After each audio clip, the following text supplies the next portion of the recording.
Hola, bienvenidas y bienvenidos a un nuevo directo desde mi cuenta de Instagram y en esta ocasión para hablar con Duarca, a quien le vamos a dar paso y de esta forma, pues como ya os he anunciado, vamos a hablar sobre los conceptos, la tradición hindú, los conceptos así más generales. Para quienes tengáis interés, pues va a ser un directo súper interesante, ya que hablar con Duarca, como siempre, es un verdadero honor, un verdadero placer. Es el sexto directo que hacemos. Hemos estado hablando ya previamente pues, sobre distintos temas, como el movimiento para la conciencia de Krishna. Luego hicimos también un directo hablando sobre Bhakti Yoga, sobre Bhagavad Gita, sobre Srila Prabhupada, el fundador del movimiento para la conciencia de Krishna. Luego, posteriormente, hablamos sobre los Vedas y ahora creo que me he dejado algún tema. A ver si parece que estamos teniendo algún problema. No sé qué es lo que está sucediendo. Ahora quizá no. Bueno, pues esto, ¿no? Entonces, como os decía, pues también os recomiendo que veáis alguno de los directos anteriores, ya que son una verdadera joya para quien quiere conocer y quien quiere profundizar en lo que es la cultura hindú, en la tradición hindú. Y Duarca lo hace de una forma excepcional. Siempre nos explica, aquí está el maestro. Hola. ¿Cómo estás, Daniel? Bien, Namaste, Hare namaste. Krishna. Hare Krishna. Qué bien. Aquí Me estamos. ves bien? Sí, ¿Me ves bien y me oyes sí, bien? sí, sí, sí, te veo bien. Sí, sí, sí, perfecto. Bien, han escuchado nuestras oraciones. Bien, me alegro. Bueno, pues como decía, pues esto, un placer una vez más poder hacer este directo que, si no recuerdo mal, pues es el sexto y sin duda pues es un honor para mí poder compartir otra vez con vos.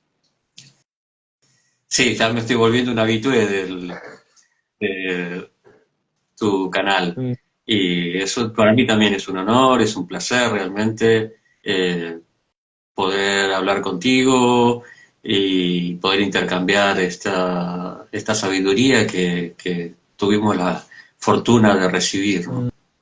mm. Sí, vamos entrando ya un poco en materia. Claro, como muy bien has dicho, tuvimos la fortuna de recibir. Es decir, de alguna forma, bueno, primero de todo, pues claro, en Occidente es algo muy reciente, ¿no? Que se ha ido introduciendo a lo largo de los años, pero pues esto, sobre todo pues a partir de la Segunda Guerra Mundial. Y por otro lado, hay algo también importante, ¿no? Que el hinduismo no tiene una iglesia, no tiene un dogma, ¿no? Y esto parece como que, por un lado, pues para los occidentales, que justamente venimos del credo, ¿no? Del credo apostólico, en fin, todo esto, ¿no? En general, sí. Luego están los protestantes, bueno, pero sin hacer ahora una distinción muy profunda, o sea, muy afinada, pues esto, ¿no? Tenemos un credo. En cambio, en el hinduismo lo que se transmite es todo un corpus de sabiduría y esto en sí ya rompe los esquemas totalmente de nuestra concepción del mundo y de Dios en sí. Sí.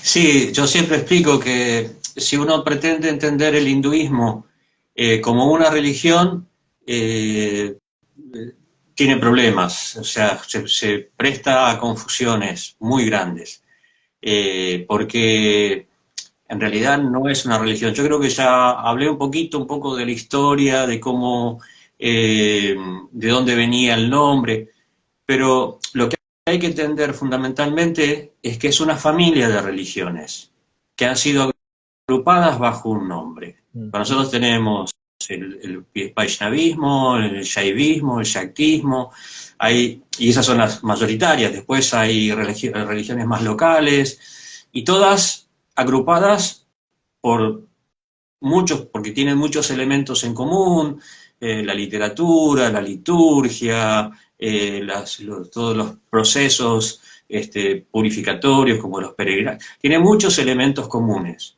ujú, Pero en lo que es más importante, ahí es donde se diferencia, que es el concepto de Dios. O sea, hay distintas formas de entender la verdad o de entender a Dios. Pero en general, a lo largo de su historia, no ha habido discordia ni problemas entre entre las diferentes tradiciones religiosas. Y siempre ha habido mucha liberalidad en sus relacionamientos, en la capacidad de seguir una tradición o seguir otra. Entonces, ya eso es muy confuso para nuestra cultura, para nuestra historia religiosa, ¿no? Que es todo blanco-negro, ¿no? Quizás en las últimas décadas se ha aflojado un poco esa tensión, esa rivalidad, pero a lo largo de la historia está llena de guerras y de conflictos. Eso por un lado. Después, por otro lado, que el hinduismo no tiene un fundador, no tiene un mesías, un profeta fundador, como podemos encontrar en todas las religiones monoteístas de Occidente, incluso en el budismo, en el yactismo, que son de India, pero que en el jainismo, pero que podemos ver como, yo dije yactismo, perdón, en el sikhismo, quise decir, en el jainismo, que han tenido alguien que las codificó, por lo menos, ¿no? En el jainismo, por ejemplo, van a decir que no, que en realidad hay muchos otros Tirthankaras antes de Mahavira, pero quien codificó, organizó y dio origen y le dio forma a como nosotros la conocemos hoy fue Mahavira, etcétera. Entonces, el hinduismo es algo confuso para nuestros parámetros. Entonces, hay elementos que son esenciales para poder entender cuando yo me refiero al hinduismo, de qué estoy hablando, o si me relaciono con un hindú, con quién estoy hablando y de qué qué intercambio puedo tener en base a lo que yo conozco de esa persona. Es algo, el hinduismo es algo nuevo en realidad, en el Claro, sentido de que muchas veces se dice que es una de las religiones más antiguas, tal vez la más antigua, pero como hinduismo, como nosotros lo conocemos hoy, es algo nuevo. claro. Entonces hay mucha confusión, mucha mezcla, cosas que es importante definir, es importante aclarar para poder entender realmente lo que es. Claro, hay una maraña, ¿no? O sea, uno Sí, cuando se aproxima, ¿no? Y como hemos estado diciendo en los directos anteriores, pues normalmente uno se aproxima o bien por el yoga, ¿no? O bien, o sea, la práctica de yoga, sobre hatha yoga, sobre todo entendida. Luego, si no, se aproxima a través del tantra, que es algo también que se ha dado mucho a conocer, ¿no? Pues a través de Osho, en fin, ¿no? O sea, llegando pues esto, ¿no? Como a inundar, digamos, el concepto de lo que es la tradición hindú. Y luego, si no, a través del Vedanta, quien tiene más una orientación pues, más estudiosa o más filosófica, sí, metafísica, ¿no? Entonces, normalmente son, o sea, como que nos encasillamos en Occidente pues a través de estas tres vías, ¿no? Pero una vez uno empieza pues a sobrepasar, digamos, lo que es la superficie y empieza a profundizar, se da cuenta de la cantidad, ¿no? De esto, una maraña de conceptos, de gente estrafalaria. Unos son sadhus y los ves, pues, esto, ¿no? Como con harapos y gente que parece que sean extraterrestres. Luego otro se encuentra, pues, con ritos, ¿no? Hasta no me acuerdo cuándo fue cuando digamos, se eliminó, ¿no? El rito del sati o de la sati, ¿no? Porque es una diosa, ¿no? Es decir, ¿no? Es sí, decir, y claro, eso fue en el siglo XIX, ajá, pero se siguió practicando durante mucho tiempo. Es exacto, algo que está terminantemente prohibido, pero también hay, qué sé yo, las castas están prohibidas y claro. siguen existiendo y muchas otras cosas por el estilo, ¿no? Claro, entonces uno, ¿no? Es como que entra de golpe en un mundo que es conceptualmente la antítesis, yo me atrevería a decir, de lo que es Occidente, ¿no? Y, y a todo esto quise decir dos cosas, ¿no? Por un lado decía Friedrich Hegel, el filósofo, ¿no? Decía que Oriente nunca se despertaría de su eterno sueño, ¿no? De alguna forma, pues, aludiendo al hecho de que, bueno, Hegel argumentaba que en India y en Oriente, pues, no ha habido nunca filosofía, ¿no? Porque, ten en cuenta, pues, siempre ha estado ligado a la cuestión religiosa, en fin, ¿no? De Dios, teológica, etcétera, ¿no? Y que, por lo tanto, no ha habido nunca filosofía. Y, por otro lado, también estaba pensando pues en el principio de Apaurasheya, ¿no? Es decir, que es el principio de que es un conocimiento no humano, ¿no?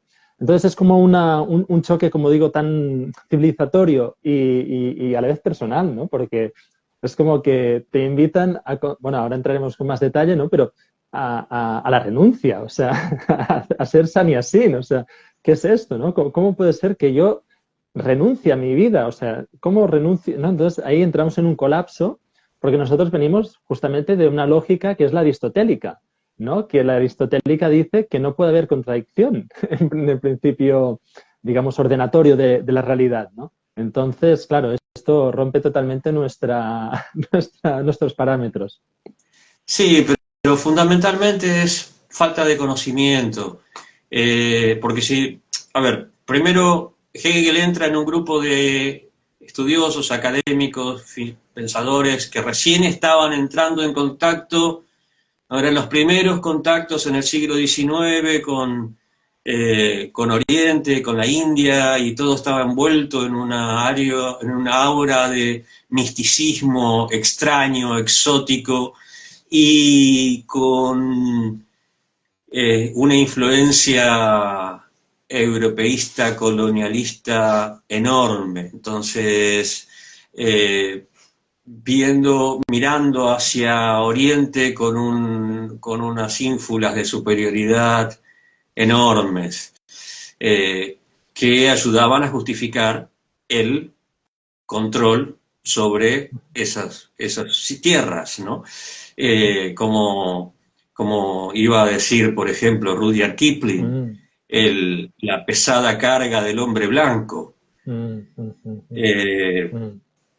Hoy la historia está mostrando de que eso fue un momento particular y estaba basado en el desconocimiento, en la ignorancia de la cultura china, india, japonesa, ¿no? En esas culturas tan ricas. Eh, Después, en el siglo XX, en los años 60, cuando comienza a haber un contacto más directo, no solo de los académicos o no solo de las fuerzas colonizadoras de Occidente, sino un contacto más abierto a partir de, no sé, del viaje de Vivekananda y de muchos otros gurús que vinieron a Occidente. eh, a nivel popular comenzó Occidente a abrir los ojos a, a todo ese misticismo, siempre envuelto en un aire esotérico, místico. Muy, muy, Y muy poco a poco, esotérico. Mm, sí, mm, y poco a poco el mundo académico ha ido profundizando más a partir de los años 70, de la década del 70, 80, y cada vez más se está revisando, se está reviendo toda esa imagen que venía siendo arrastrada desde el siglo XVIII, XIX, de una cultura incomprensible, o, mm. bueno, de acuerdo a los parámetros de Occidente, ¿no? De hecho, hoy en día hay una tendencia en la India a rechazar incluso el término hinduismo, así como se ha cambiado, por ejemplo, o se está cambiando, o se va a cambiar dentro de poco el nombre de la India como Bharat, ¿no? Se han cambiado el nombre de muchas ciudades. El hinduismo, para los hindúes hoy en día, el hinduismo es Sanatan Dharma. No, no, no están nos siguen aceptando tan sumisamente el nombre de hindú, porque es un nombre foráneo, es un nombre impuesto por fuerzas externas, por pueblos que han entrado por la fuerza, se han impuesto por la fuerza a lo largo de miles de años. Entonces, hoy en día se está revisando tanto desde afuera como desde adentro esta imagen tan confusa de lo que es el hinduismo. Y bueno, yo he tratado de seguir un poco en esa corriente, en esa línea, no desde un punto de vista sectario, fanático, como miembro de una religión, sino también académicamente. Yo hice mi licenciatura en estudios orientales en la Universidad de El Salvador, en Buenos Aires, después de haber estado 10 años en el templo. Wow. Y vi que hacía falta entrar o presentar un enfoque más académico de una cultura que es muy rica, que no, o sea, los Hare Krishna no son simplemente unos peladitos cantando por las calles, no. Entonces, yo sentí que eso era necesario, y muchos otros devotos, o sea, un poco también yo me inspiré en otros devotos, maestros que retomaron sus estudios universitarios, hicieron doctorados en sánscrito, en teología, y estaban fomentando que los miembros de la institución también lo hicieran. Hoy en día hay muchos colegios, institutos en los que se presenta nuestra filosofía, que es muy profunda y es muy rica, hay conceptos que son fundamentales en el pensamiento de la humanidad, no solamente del hinduismo, sino en el pensamiento de la humanidad. Entonces, no, por ejemplo, si uno, la vez pasada hablábamos un poco de los darshanas, si uno analiza el Nyaya o el Vaisheshika, o sea, es un sistema de pensamientos, de hermenéutica, de diferentes ramas de la filosofía que son fundamentales. En la Universidad de Filosofía y Letras de Buenos Aires se enseña el hinduismo no tan profundamente, pero sí seriamente.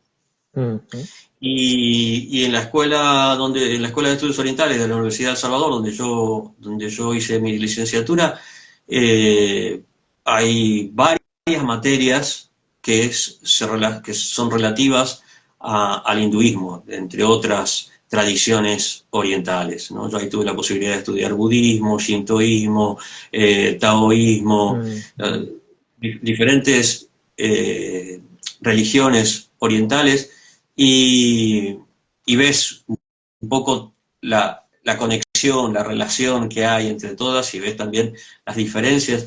Y no es algo tan simple como se presenta normalmente, así, no sé, en la cultura popular, que bueno, no, sí, los hindúes, los gurús El buen y la karma, vaca sagrada y todo ese tipo de el, buen- estereotipos. el buen karma y el mal karma, ¿no? También. Claro. Bueno, sí, sin duda es un tema muy, muy profundo. Yo estaba pensando pues justamente en algo que uno así de entrada, como muy bien dices, lo ve todo como muy genérico, ¿no? O sea, como todo, pues, como si dijeran, en India en concreto, pues como si todas las religiones que agrupan el hinduismo, pues, estuvieran diciendo lo mismo y estuvieran apuntando hacia lo mismo y de la misma forma, ¿no? Y es curioso porque, igual que el yoga, ¿no? O sea, uno, pues, normalmente cuando se aproxima al yoga desde el desconocimiento, es decir, no siguiendo una tradición, digamos, de iniciación o de transmisión de sabiduría, pues, como digo, pues uno cuando se aproxima, aunque sea solo a través, digamos, de lo que va viendo, o sea, es decir, de las imágenes que uno se puede ir haciendo de lo que es el yoga, pues todavía hoy día llegan alumnas y alumnos a mis clases que creen o se pensaban que sería pues dormir, o sea, algo así como tumbarse y estar en una posición, digamos, sin hacer prácticamente nada, como a oscuras, en una, digamos, como a tu rollo, para decirlo así rápido, ¿no? Y, y como digo, cuando uno pues profundiza y ve pues esto, ¿no? Que en realidad hay muchísimos matices, cada matiz más te lleva a otro matiz con más profundidad, con lo cual es inacabable. Y a la vez también estaba pensando en que, no sé si tienes tú esta sensación, yo personalmente pues llevo muchísimos años estudiando, leyendo, acudiendo pues a maestros, acudiendo a maestras, acudiendo pues digamos a todo un corpus de conocimiento, no solo hinduista, sino pues incluso pues dentro de lo que es la tradición cristiana o en fin, ¿no? Claro. Y, y voy percibiendo que en India, a ver si, a ver si es muy loco lo que voy a decir, pero que en India es como que toda la metafísica posible que el ser humano puede concebir ha estado concebida allí, como matriz, ¿eh? Es decir, como una matriz en la que, y, no, y bueno, evidentemente, pues uno podría pensar, bueno, pues a partir de aquí, ¿no? Siguiendo con el Sanatana Dharma, y no incluso nos podríamos ir más allá con la cuestión de la hiperbórica, bueno, en fin, ¿no? Esto ya nos llevaría muy lejos, ¿no? Pero solo pensando esto, ¿no? En términos como abstractos, metafísicos, uno piensa, wow, es que de aquí, o sea, aquí se está planteando algo muy profundo que, como decíamos, es Apaurexeia, no puede ser de otra forma. No tiene, o sea, la mente humana en una sola vida, o sea, por más que nos pongamos a pensar los 8.000 millones de personas que estamos actualmente en el mundo, ¿no? A pensar, digamos, de forma racional, uno tiene que hacer un salto que digamos, cuando digo los 8.000 millones de personas actuales, me refiero en este Sí, momento, ¿eh? No me refiero en cuanto a lo a la largo de la transmisión. historia. Exacto, ¿no? Claro, y uno piensa, pues no, en India no. O sea, en India hay toda una transmisión de un conocimiento muy profundo, muy fino, que nos lleva a dar un salto hacia Dios, o sea, hacia el misterio constantemente, ¿no? Entonces, esto es algo que siempre he tenido esta impresión, ¿no? Respecto a India. Pero a la vez también una particularidad que siempre ha tenido la cultura de la India, y hablo de cultura en general, no solamente del hinduismo, es que ha habido esa libertad de pensamiento y de interpretación que ha permitido que se desarrolle, por ejemplo, tradiciones como el budismo, como el jainismo, como el sikhismo, E incluso, y otras eh, que no eh, han perdurado. sí, si me Hay permites, tradiciones. si me Sí, permites, Lorca, perdona, pero hay una que, por ejemplo, que no se menciona normalmente, que es la ateísta, ¿eh? O claro, sea, eso es lo que quiero decir. ¿no? O sea, incluso estamos hablando de miles de años, ¿no? Pues que ya se preconiza, digamos, el concepto, la idea de que no hay Dios. O sea que, ¿no? Estamos aquí para Sí, gozar y... mira, en el himno, uno de los himnos del Rig Veda, eh, uno de los himnos de la creación en el Rig Veda, se dice, se plantean muchas cuestiones muy existenciales. ¿De dónde vino todo esto? Solamente el Supremo lo sabe, o quizás ni siquiera. O sea, plantea ese himno de la creación es increíble. O sea, realmente cuando uno va leyendo línea por línea todos los planteamientos que realiza, y estamos hablando de miles de años antes de Cristo, eh, uno dice, ¿cómo, ¿cómo en esa época podían tener este tipo de cuestionamientos? ¿No? Y en las Upanishads encontramos una profundidad de pensamiento y una libertad de análisis, de interpretación, que a lo largo de la historia en Occidente prácticamente no ha habido, ¿no? O sea, si hablamos de la cultura griega, de la época de Aristóteles, de Sócrates, de Platón, sí había más liberalidad en cuanto a las discusiones filosóficas, pero después de un tiempo eso se fue apagando, ¿no? O sea, esa cultura filosófica griega tuvo que huir de Grecia por las persecuciones del cristianismo y tuvo que huir y refugiarse en Oriente, principalmente bajo el Islam, bajo la cultura árabe, y no había esa capacidad, esa posibilidad de decir, bueno, yo creo que esto es así, yo lo interpreto de esta manera, porque se perseguía, ¿no? O sea, a lo largo de la historia hemos tenido muchísimos ejemplos, no sé, de Galileo, Spinoza, o sea, muchísimos ejemplos en diferentes tradiciones, cristianos, judíos. De Arrio, que hoy estaba justamente escuchando. O sea, ya por Nestorio, Arrio, empezando desde el comienzo. O sea, y pensemos, perdona, solo pensemos en Arrio, o sea, la cuestión que era que Arrio decía que no podía ser o sea, que al ser Jesús hijo de Dios, o sea, decía que al ser encarnado no era Dios mismo, ¿no? O sea, hay digamos, un matiz. La discusión de si era hombre o si era Dios, o si era hombre y Dios, o si era solo hombre o si era solo Dios. O sea, el monofisismo y el difisismo que se dice, sí. Son los primeros cismas dentro del cristianismo. Bueno, pero a raíz de eso, muchos tuvieron que huir y huyeron hacia Oriente, ¿no? Y los nestorianos, por ejemplo, se establecieron en India. Sí, cierto. Fueron de los primeros cristianos que se establecieron en la India. Y bueno, la historia en Occidente ha sido mucho más represiva y ha dado mucho menos posibilidad para ese desarrollo intelectual, académico, del pensamiento, cosa que en la India no sucedió. Entonces no podemos decir que en la India o el hinduismo en particular haya sido un impedimento para el desarrollo del pensamiento. ¿No? Porque si uno lee, por ejemplo, no sé, el comentario del Vedanta Sutra de Shankara o de Ramanuja o de Madhva, hay unos análisis filosóficos que son sorprendentes.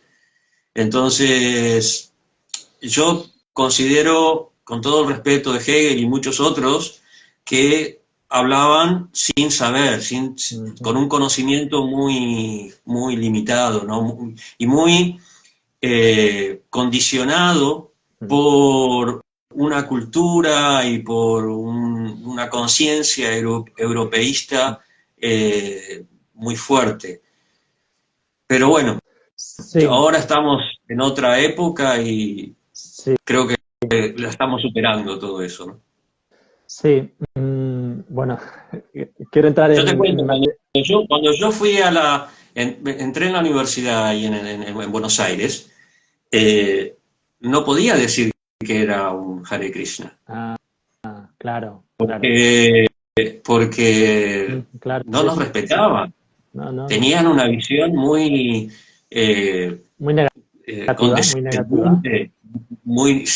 Por lo menos muy condescendiente con respecto. Sí, bueno, esos chicos son buenos, sí, el Bhagavad Gita es interesante porque tiene el sánscrito, pero bueno, no es que son más bien fanáticos y no sé qué. Y se levantan a las 4 de la madrugada, ¿no? Los hacen dormir bien poco y los hacen levantar a las 4 de la madrugada, los tienen pues delgados porque no comen ¿no? De esta forma, Sí, pues no les llega la sangre al cerebro y no piensan, entonces están todos, ¿no? Como algunos muy... periodistas las cosas que decían, ¿no? Como que nos manipulaban a través del hambre y, bueno, cosas por el estilo, el poco sueño. Yo tuve la fortuna de ayudar a quitar un poco esa imagen de, de menosprecio hacia la institución y creo que al hinduismo también. No, por ejemplo, mi tesis fue sobre un tema que ellos desconocían, que era la filosofía de Sri Chaitanya Mahaprabhu y la Chintya Veda Veda Tattva. Y simplemente por el hecho de decir, bueno, esto es importante que lo conozcan porque es un elemento y tanto filosófico como históricamente como culturalmente, algo que tiene mucha predominancia, que tiene mucha influencia, entonces no pueden ignorarlo. En Claro, fin, claro. la idea es poder clarificar esas confusiones, esa falta, esos vacíos de conocimiento que hay en Occidente con respecto al hinduismo, ¿no? Mm, claro, sí. Bueno, yo solo para finalizar esta primera parte, me acuerdo de cuando leí el pasaje que has comentado del Rig Veda, ¿no? Que se plantea esto, incluso que quizá ni Brahman o aquello o Dios, digamos como queramos, quizá ni es consciente de sí mismo, o sea, ¿no? Incluso ¿no? Y entonces, yo me acuerdo que, claro, pues yo vengo de una familia muy ultracatólica, de hecho del Opus Dei, y bueno, y todo lo que ha conllevado, ¿no? Y para mí, me acuerdo que cuando yo leí eso, para mí fue como decir, un momento, ¿qué está diciendo? O sea, es Mm. como que aquí sería esto totalmente un apóstata, es decir, alguien, un anatema, ¿no? Total. O sea, no puede entrar esto en nuestras mentes, no pueden, ¿no? Y en cambio aquí, en un texto que es, digamos, fundamento de la tradición, nos está sugiriendo que quizá ni Dios sabe que existe. O sea, ¿no? Es como que es digamos, un juego de cadera que te deja totalmente anonadado, ¿no? Pasmoso, ¿no? Ante lo divino, ¿no? Sí, mi interpretación con respecto a eso es que algo característico de las escrituras hindúes es que para darle más énfasis a una idea, se sobredimensiona lo que se está diciendo, se exagera, ¿no? Entonces, ahí está señalando lo asombroso, lo misterioso que es la creación. Eso es, bueno, como decíamos, tengo la libertad como para interpretar y yo Claro, lo entiendo de esta manera. claro. En cambio, aquí en Occidente, esto se ha intentado, o sea, digamos, promovido a través de la teología negativa, que es, a Sí. mi parecer, lo que más se ha aproximado a un pensamiento, digamos, apofático, es decir, negativo, ¿no? De cómo se ha desarrollado en India, ¿no? Porque, bueno, en fin, ahí entraríamos con muchos matices, pero dime. Las Upanishads se basan en eso, Claro, la mayor parte de la filosofía de claro. las Upanishads es apofática. Claro, claro. Y esto o sea, es, digamos, exaltado porque es lo que dices tú, se llega a un punto de paroxismo que te deja ante, digamos, o sea, te deja tan abierto, ¿no? O sea, en una apertura tan absoluta que, claro, o sea, en tus manos encomiendo mi vida, o sea, es como entrega absoluta, claro, no puede ser de otra forma, ¿no? Porque si no, ya estamos queriendo apostillar o queriendo condicionar lo que debe ser Dios, ¿no? O sea, ¿y Mm. quiénes somos nosotros, ¿no? Ante el misterio, ¿no? Ante el misterio de la muerte, ¿no? Por ejemplo, por más que encontremos, pues, ¿no? Hoy día, pues, grandes, entre comillas, grandes pruebas de que no hay muerte, ¿no? Pero, bueno, cada uno va a vivir su propia muerte, su propio momento, ¿no? Y eso nadie te lo quita, o sea, ante lo que podría ser lógico, ahí nos enfrentamos con algo alógico. No es que sea ilógico ni lógico, sino es que y esto justamente India totalmente, o sea, en todo momento está apuntando hacia esto, ¿no? Hacia este salto, ¿no? Y es algo sorprendente, la verdad. Sí, mira la discusión de Nachiquetas con Yama. Exacto. Cuando Nachiquetas le dice, quiero que me expliques el más allá. Y Yama le dice, no, no, bueno, eso no te lo puedo explicar porque los devas no lo saben muy bien Claro. y no quería, él no quería revelarle ese secreto del más allá por Mm. una razón fundamental, que es que nosotros en realidad, nuestra estructura intelectual, nuestro cerebro, tiene limitaciones. Hay elementos que nosotros no podemos llegar a comprender de acuerdo a nuestros parámetros. Por eso generalmente se expresan de manera simbólica. Mm. El no tiempo, las diferentes Mm. dimensiones. Nosotros podemos percibir solo 3 dimensiones. Y si me hablan de 10 dimensiones, de 20 dimensiones, es, ¿no? Por ejemplo, ¿no? La manifestación de la forma universal como se explica en el Bhagavad Gita, ¿no? Creo que lo hablamos la vez pasada. Mm. ¿Cómo entiendo yo que todo el universo está en un sitio y yo lo puedo percibir? En 3 dimensiones no puedo. Claro. Mm.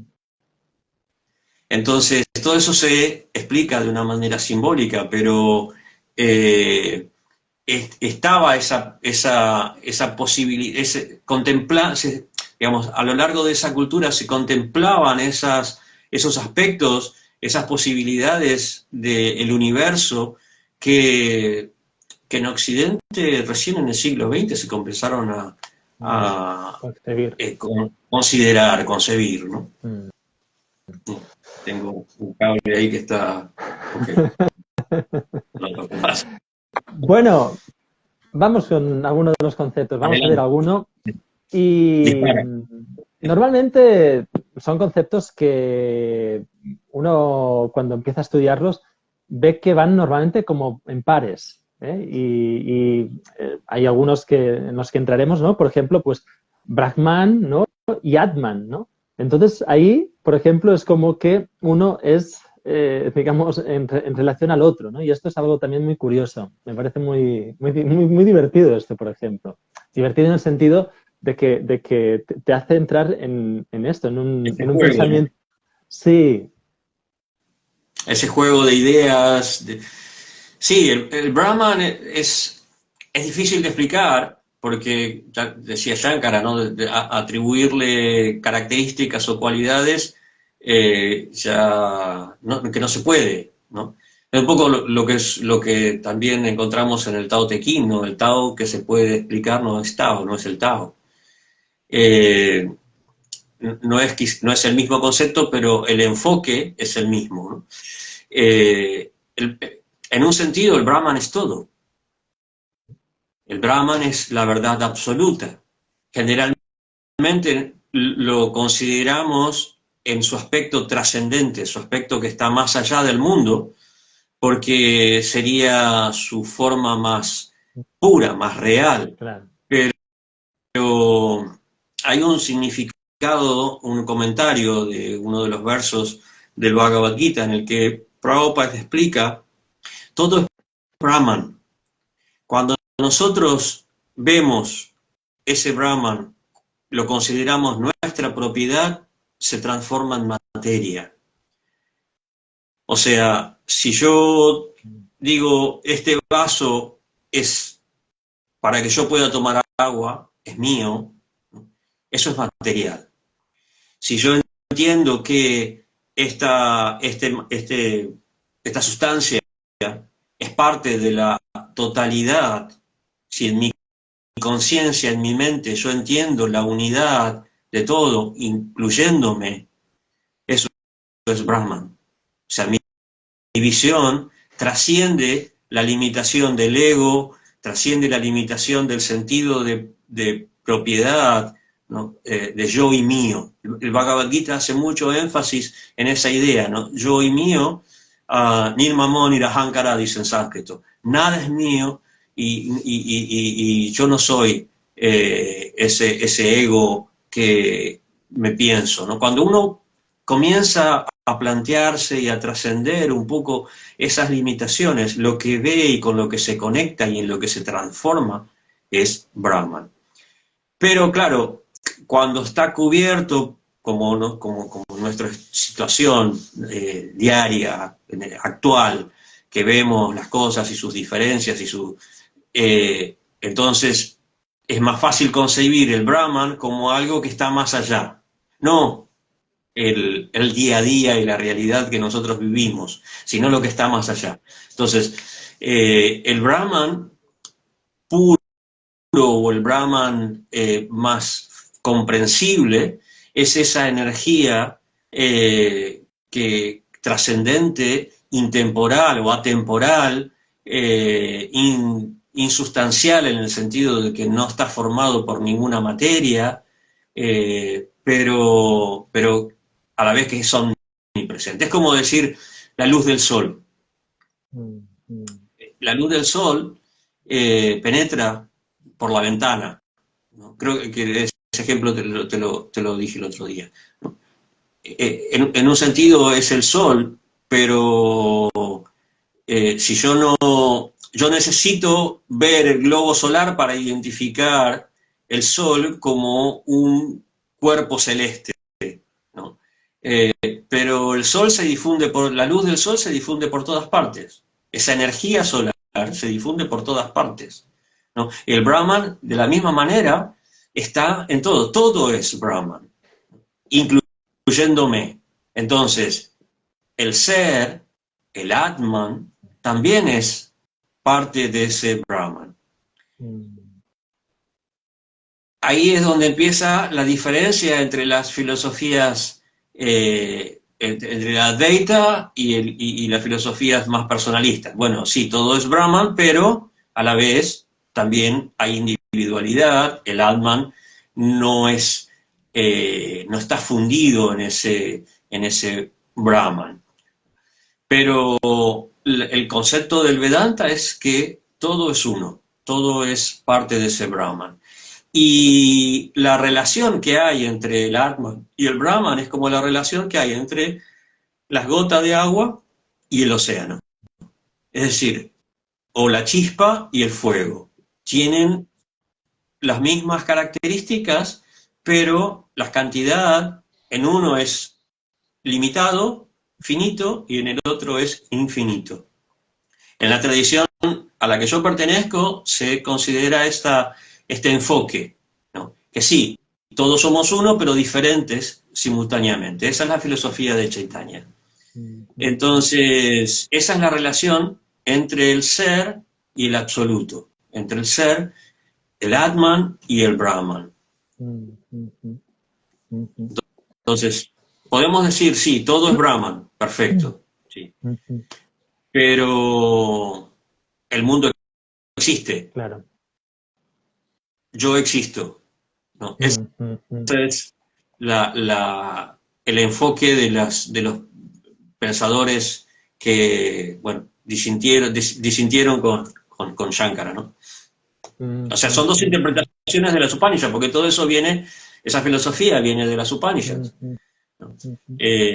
Son distintas interpretaciones de la misma literatura. Claro.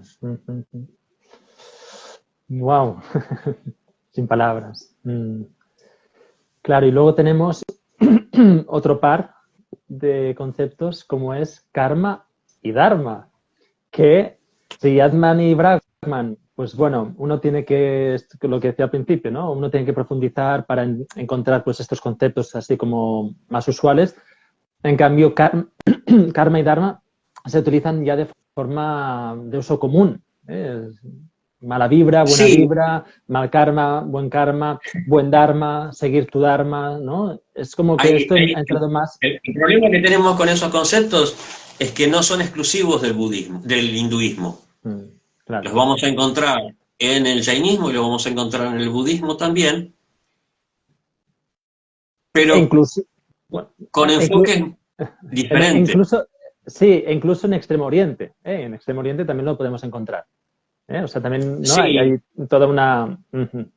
Y son distintas interpretaciones, porque bueno, ha surgido a partir fundamentalmente de la difusión del budismo. Y bueno, el enfoque es distinto, ¿no? Por ejemplo, el Dharma en el budismo es el camino del Buda, el camino del iluminado, o sea, Claro. las cuatro nobles verdades, el octuple noble sendero, eso es el Dharma. En el hinduismo es otra cosa, no es... Claro. Y en ese sentido, el problema con el Dharma es que no existe un concepto así en Occidente, entonces no podemos traducirlo con una palabra. Normalmente, Entonces, si me permites, normalmente se utiliza el vocablo griego cosmos, con K, aludiendo... eso tiene que ver con Gita, no con Dharma. Claro, exacto, es lo que iba a decir, ¿no? Pero yo muchas veces me lo encuentro traducido o aludiendo al concepto o la expresión de cosmos, ¿no? Que recordemos que cosmos es orden, ¿eh? Vendría a ser orden, vendría a ser Claro, porque bueno. el Dharma viene del Rita, o sea, la idea del Dharma se origina en ese concepto de cosmos, en ese concepto de orden, de Rita, ¿no? Es decir, todo el universo está en un equilibrio, en un orden perfecto. Cada elemento de ese universo, incluidos los seres humanos, cada animal, cada vegetal, cada cuerpo celeste, cada planeta, todos forman parte de ese orden perfecto. Entonces, como forman parte de ese orden, de esa maquinaria inconcebible que es el universo, cada uno tiene una función, cada elemento tiene un rol que viene asignado de ese equilibrio, de ese orden. Ese rol, esa función es el Dharma. Claro. Es decir, nosotros recibimos nuestro Dharma porque pertenecemos al cosmos, al orden, al Rita. Es decir, yo no si yo tengo que traducir la palabra Dharma, yo la traduzco como la cualidad inherente de una cosa. Por ejemplo, Prabhupada explicaba, el Dharma del agua es que es húmeda, ¿no? El Dharma del fuego es que da calor y quema, ¿no? El Dharma de la luz es que ilumina. El Dharma de cada cosa es inherente a lo que es su constitución natural y para lo que sirve. Y por eso a veces se traduce el Dharma como deber, como, volviendo un poco a lo de Brahman, como todo es Brahman, si yo sigo mi Dharma en relación al universo, que es Brahman, entonces voy a surcar un camino que me va a elevar mi conciencia, voy a cumplir con deberes que me van a ayudar a evolucionar y por lo tanto muchas veces se lo traduce como religión. Entonces, sí, dime. Si me permites, bueno, tenemos el Swadharma, es decir, lo que Krishna le dice a Arjuna es que se alce y siga su Swadharma, su Dharma propio, su deber propio, ¿no? Exacto. Es decir, ¿no? Entonces, claro, el matiz aquí, ¿dónde estaría, ¿no? Entre Dharma y Swadharma. Hay muchos tipos de dharmas. El swadharma es lo que es la función, la característica más esencial de uno. Pero no se limita a eso. Porque, por ejemplo, como padre de familia, tengo un dharma. Como esposo, tengo un dharma. Como, supongamos, gobernante, tengo un dharma. ¿Entiendes? De acuerdo a el rol que esté desempeñando en relación con la sociedad o con una persona o con diferentes elementos con los que me relaciono, tengo diferentes tipos de dharmas, ¿sí? Pero lo que hace a mi carácter más profundo dentro de lo material sería el Swadharma. Pero aparte de ese Swadharma, tengo mi Sanatan Dharma, que está en relación con mi naturaleza espiritual. Como seres de elementos de esta gran maquinaria cósmica en la que nos encontramos, ¿no? Tenemos diferentes tipos de relaciones, ¿no? Y vivimos diferentes tipos de circunstancias. Y en relación con cada una de esas relaciones o circunstancias, nosotros tenemos una responsabilidad, un deber, una función específica. Entonces hay muchos tipos de dharmas. Claro. A lo que hace a mi personalidad, yo en una época estuve estudiando numerología y una de las cosas que se establecía en base al estudio de los números en relación con la fecha de nacimiento y el nombre era cuál era qué es lo que uno trae aprendido de otras vidas y cuál es lo que tiene, qué es lo que tiene que desarrollar en esta vida. Eso tiene que ver con ese Dharma, ¿no? ¿Cuál es mi función, mi responsabilidad más esencial o más importante, ¿no? Más allá de dharmas temporales, ¿no? Puedo tener un dharma por un tiempo como, no sé, como estudiante, como grijastra, como casado o como profesor. Esos son dharmas más temporales, más momentáneos. Dentro de toda la duración de la vida tenemos diferentes etapas en las que tenemos dharmas más específicos. Pero a lo largo de toda la vida tenemos un dharma principal. Claro. A eso se refiere el dharma. Claro. Bueno, si te parece, porque aquí seguiríamos y vamos avanzando con otro par que también se utiliza mucho es el de samsara. Una cosa que me olvidaba.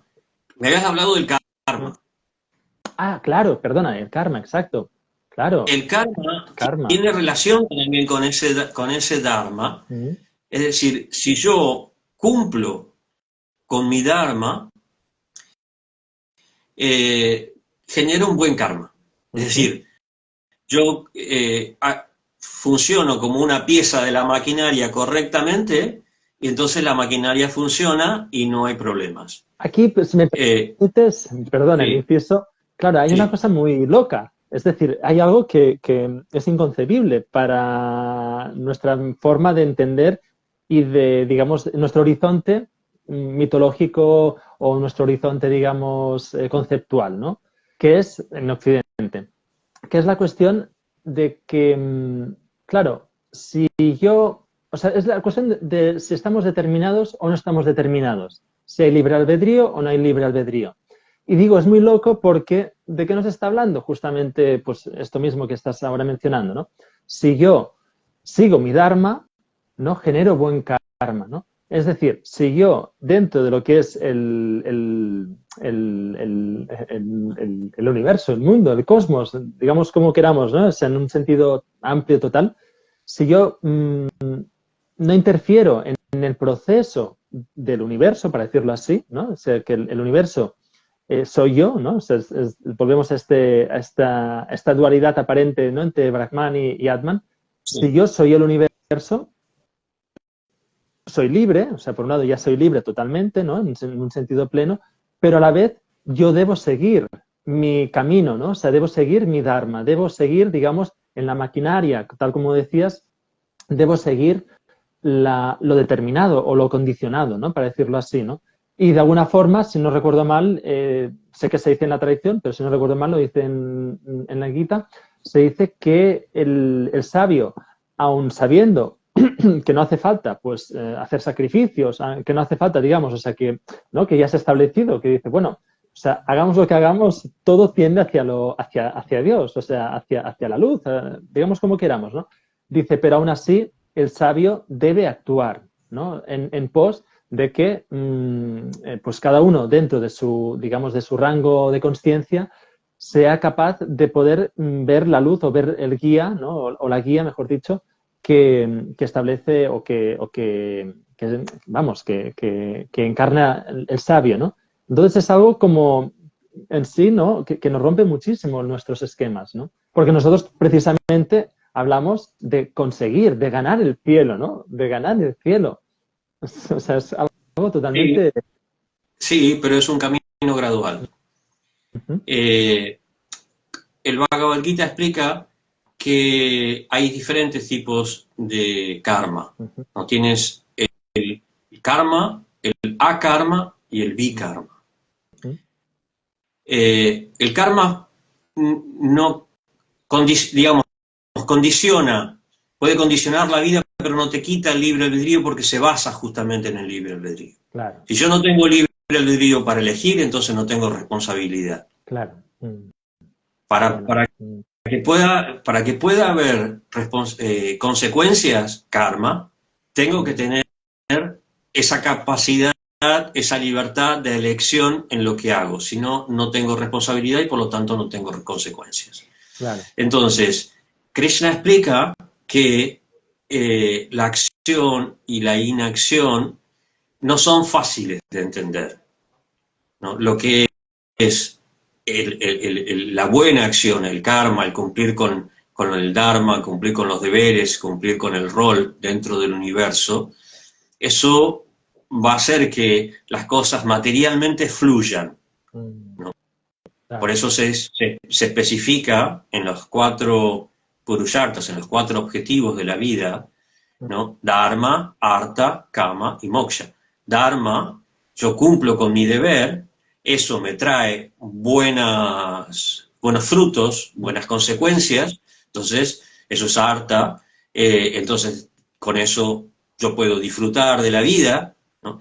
Y ahí tenemos una etapa de vida en el mundo placentera, no es que todo renuncia, ¿no? Krishna en el Bhagavad Gita dice, en el principio de la creación yo creé generaciones de hombres y semidioses y les di el sacrificio. El sacrificio es parte de ese Dharma. Y le dije, sean felices mediante este sacrificio y mediante la colaboración entre ustedes, porque van a obtener todo lo que necesitan. Entonces, eso es parte del cosmos, está todo relacionado, eso es parte de ese equilibrio, de ese orden perfecto.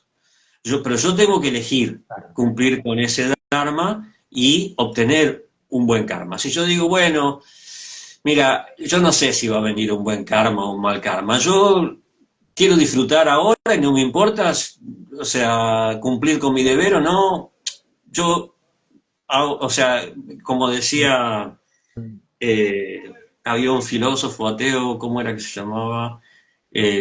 Charvaca, ¿no?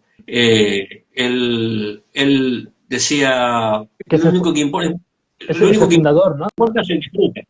Sí, ¿No? Es el fundador de lo que decíamos, de los Charavacas, ¿no? ¿No? exactamente, ¿no? De un movimiento ateo, que decía, no, bueno, lo que somos es este cuerpo y lo único que importa es el disfrute del cuerpo. Y cómo lo consigo, no importa porque no hay consecuencias. Entonces, si yo lo encaro de esa manera a mi vida, no estoy cumpliendo con mi función dentro del universo y por lo tanto voy a tener malas consecuencias. Eso es el bikarma.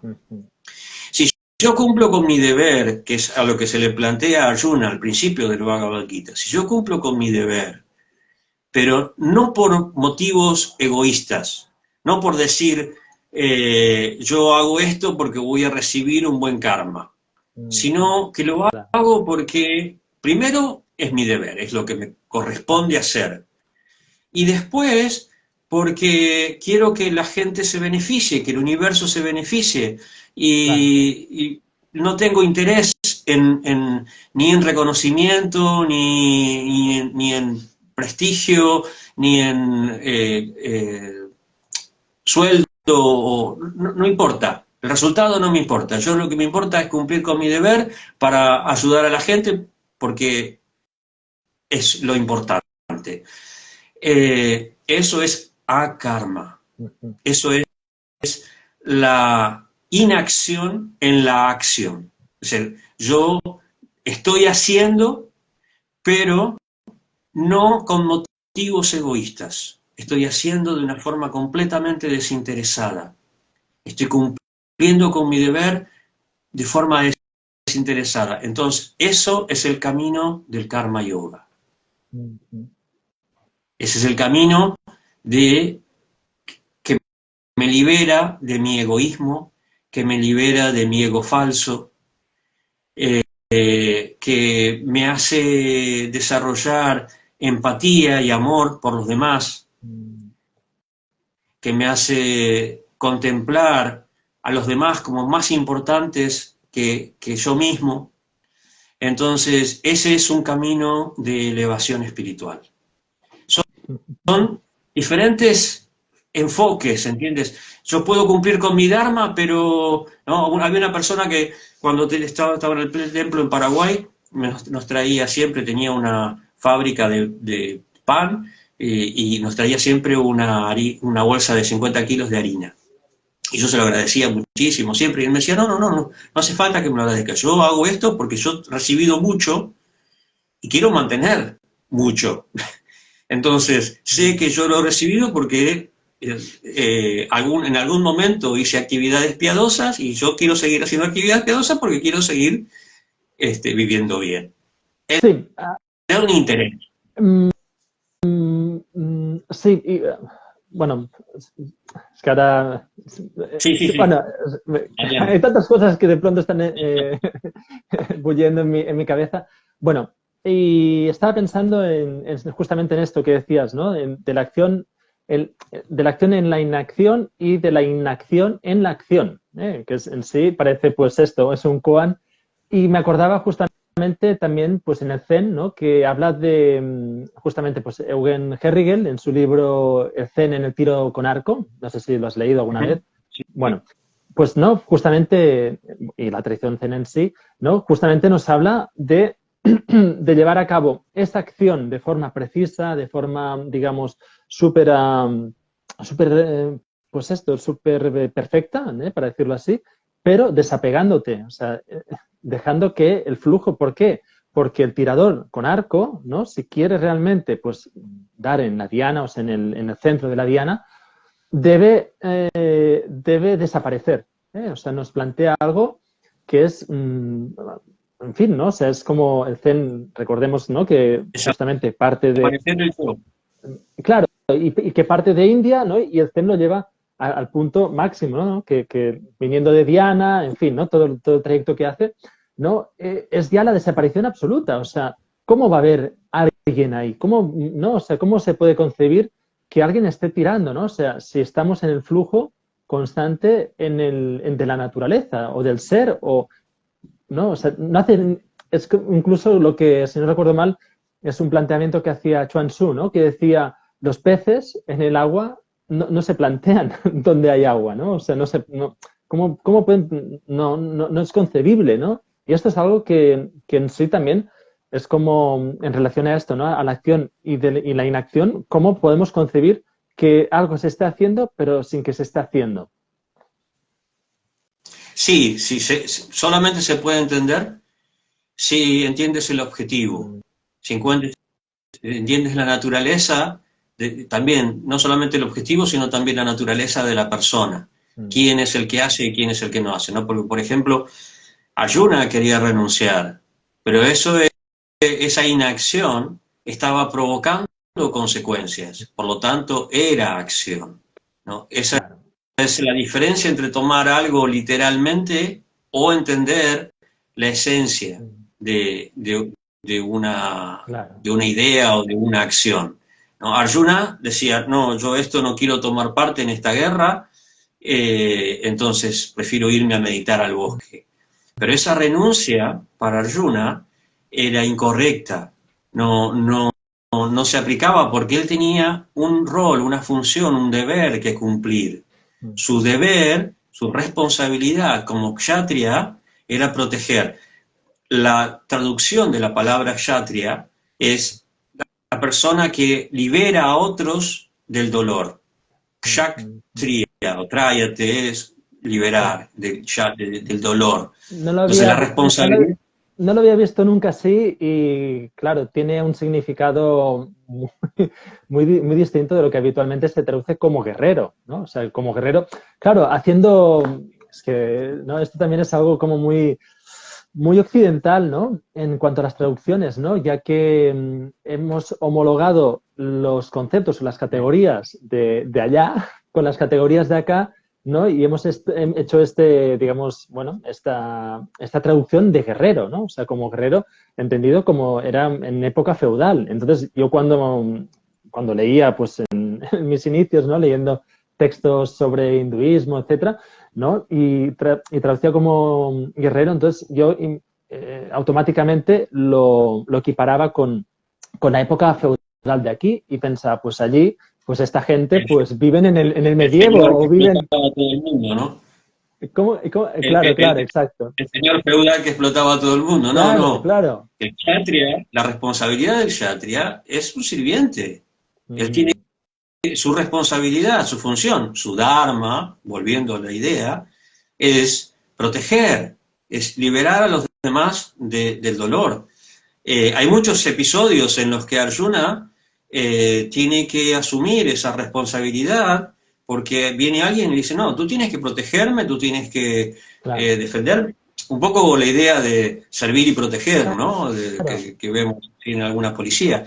Eh, Idealmente. Entonces, Arjuna sí decía, no, eh, yo hago este gesto y me remite a mi país, ¿no? En una época llamando yo argentino, yo no me meto, no tengo nada que ver, me lavo las manos. Eh, es una historia larga y Bueno, no justamente muy... ha entrado Mirta, aprovecho para saludar a Mirta, que también es argentina y ella sí que lo va a entender seguro. No sé si las otras dos personas que están, si lo van a entender ahora, pero sí, sí. A ver, Entonces Arjuna no podía decir, yo me lavo las manos y me voy porque no me gusta toda esta situación, o me vuelvo ahora pacifista y no, él con su supuesto pacifismo iba a generar un muy mal karma. mm, No, por ejemplo, Gandhi, el adalid de la no violencia. Pero la no violencia de Gandhi eh, no era simplemente cruzarse de mm, brazos y aguantar palos, ¿no? O sea, la actitud o la estrategia de Gandhi fue muy agresiva, muy agresiva. en realidad, La más porque él agresiva de todas. Sí, claro, sí. golpeó a los ingleses a donde más le dolía, Claro, en el claro. Sí, comercio. sí, sí. No fue Sí, sí, sí, sí. simplemente agachar la cabeza y aguantar los palos. No, No, y, fue y, muy inteligente y no solo en el comercio, en lo moral. O sea, también. cómo, ¿no? O sea, cómo, bueno, sí, sí, y bueno, sigue, sigue. Entonces, inacción no significa no hacer nada. Inacción significa no generar malas consecuencias o no generar consecuencias para nada. Es decir, dentro de Ujú, lo material, si yo claro, estoy actuando de una forma no egoísta, no estoy actuando para mí, entonces las consecuencias, es como por ejemplo, si yo no claro. tengo ganancias, no tengo que pagar impuestos porque no tengo ganancias. ¿No? Por lo menos algunos de los impuestos son así. Sí, Claro. yo pago impuestos en base a la ganancia que tengo.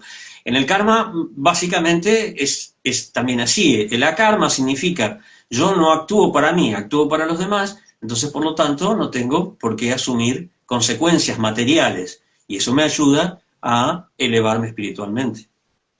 Esto, esto me hacía pensar también que bueno, ya te digo, que ahora mi cabeza pues está ¿no? Como ligando como muchas cosas. Mm, es decir, claro, si, o sea, a fin de cuentas, de lo que estamos, o lo que nos está planteando de una forma muy revolucionaria, para decirlo así rápido, es que sé egoísta. Es decir, sé egoísta en un sentido pleno, en un sentido puro, digamos como queramos. En todo sentido, sí. Claro, porque a fin de cuentas, o sea, en la medida en que yo soy egoísta, yo quiero estar bien. Claro, entonces, ese estar bien no puede finalizar en mí. No me lo puedo, o sea, no puedo aclaparar, porque llega un momento en el que estoy rebosante de algo que es puro. Porque, entendido, ¿no? Evidentemente, podríamos cambiar egoísmo por altruismo, pero yo creo que es importante. La idea sería espiritualmente egoísta. Exacto, gracias. Exacto. Claro, y eso te permite, por lo tanto, darte tanto que no hay límite, porque estás recibiendo justamente de quien nos está dando o de lo que nos está dando, digamos como queramos, que no tiene límite. Como es inconcebible, entonces no puedo estar concebiendo que esto va a ser más para mí que para ti, ¿no? Claro, y esto es algo que, bueno, en sí es muy profundo, ¿no? Es que lo que nosotros buscamos es lo que es parte de nuestra naturaleza. La naturaleza del ser es eternidad, es conocimiento, conciencia y felicidad, bienaventuranza. Entonces, no es equivocado buscar eso. La cuestión es cómo lo buscamos. El problema es de qué manera, si lo buscamos materialmente, egoístamente, si lo buscamos espiritualmente, es decir, si lo buscamos en el lugar correcto o en el lugar Claro, equivocado. Si lo buscamos en el mundo material, por ejemplo, donde todo es temporal, no podemos buscar la eternidad en lo que es temporal. No claro. podemos buscar la plena felicidad en lo que es tan cambiante y conflictivo, problemático. Mm, mm, Entonces, nosotros siempre vamos a buscar lo que es parte de nuestra esencia y hasta que claro, no lo realicemos, hasta que no lo consigamos, no vamos a estar satisfechos. claro, Entonces, si nosotros decimos, bueno, yo soy espiritualmente egoísta, está bien, es perfecto, claro, es como debe ser. claro. Sí, bueno, Duarca, llevamos 1 hora y 11 minutos Y no hablamos y de nada prácticamente, de toda esta lista que me planteaste. sí, hemos visto pues 4 conceptos o 2 pares y ya y gracias porque hemos estado aquí, en fin, es como Y sobre siempre, karma hay mucho más todavía que hablar. claro, Pero sí, claro, los distintos tipos de karma. Pero claro, eso da la pauta de lo profundo y lo amplio que son estos conceptos. claro. Y o sea, iba a decir pues multivocos, ¿no? Multívocos, ¿no? En cuanto a Sí, unívoco pero no sé, o sea, en cuanto multivalentes, esto sería, ¿no? O sea, lo multivalentes que son, ¿no? sí. Y volvemos otra vez pues al Devanagari, o sea, volvemos otra vez, ¿no? A toda el... Bueno, si te parece seguimos en otra. Cuando quieras. Mientras tú no te canses de mí, yo Yo no, estoy aquí dispuesto. yo. No, no, que va, no, para Bueno, hay que ver nada. qué opina la gente, ¿no? Sí, mira, nos mandan un corazoncito por aquí. Sí. Bueno, maestro, yo una vez más a tus pies. Y yo a Esto ti. sí. Y yo a los Gracias, tuyos. gracias. Seguimos. Chao. Seguimos hasta la próxima. Hasta la próxima. Sí, chao.